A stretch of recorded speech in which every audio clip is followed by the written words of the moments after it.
सफैबाय कलेज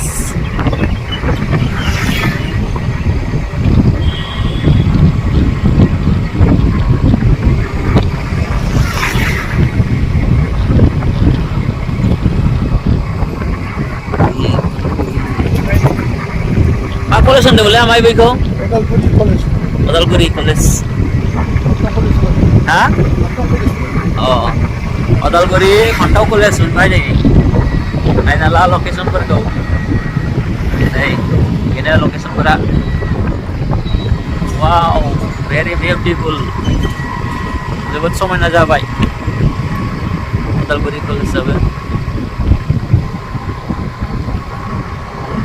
बहुद सोलायबाय सिगां बिदि नंथारामोन जों दायो गरायमारि सक मोनसिगोन स' लोगोफोर नायलांबाय था दान्दिसे जों गरायमारि सकआव मानो फैदों नै बेनो अदालगुरि फान्थाव कलेजआ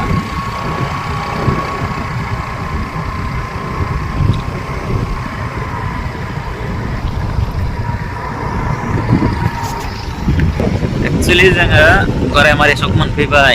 दा सावदों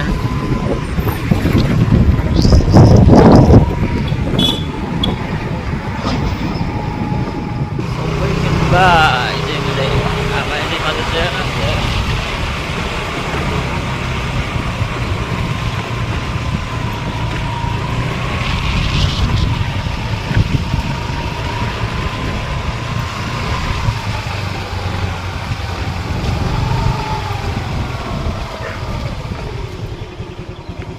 सफैबाय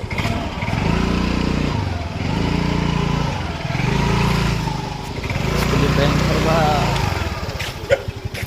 जोंना बेयावनो सफैदों बेदर लांदोंमोन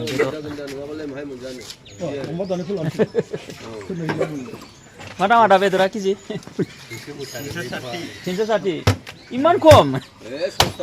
आइया नंगौना आदा मोना बुंदों नै बिराद सस्तानो मा सेन्टार बियो सिंगावसो आं दिनैसो जाथ्रालै आदा फैनायाव दिनैसो जाथ्रा आङो आङो फैखो आंनो दिगाजुलिनिफ्राय फैदों आङो दादा दैमालुनाव फैदोंमोन एसे खामानि दं जोंथिं 400 जाबाय केजियाव 400 एसे खम जादोंलाय दामा आरो खोनानो मोन्दों माबा जिगाबजों सावो होनदों नामा जिगाबजों सावो बिराद बरिया रस जायो गोथाव जायोना दा बेवहाय औ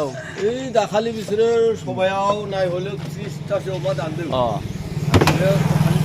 औ बिराद गोथाव जाम आरो गोदोनिफ्राय सावखायोना जिगाबजोंथ' बिसोरो सावनानै हरजोबदों गैयालाबो स्टभजों मेचिनजों सावनायफ्राय माबा बुस्थुआ बोरैबा जामारलै रस गैया जालाङो हरसे सानसे लोगोफोर नै बिसोरो जिगाबजों सावो ओरैबायदि गोथाव जायो टेस्ट जायो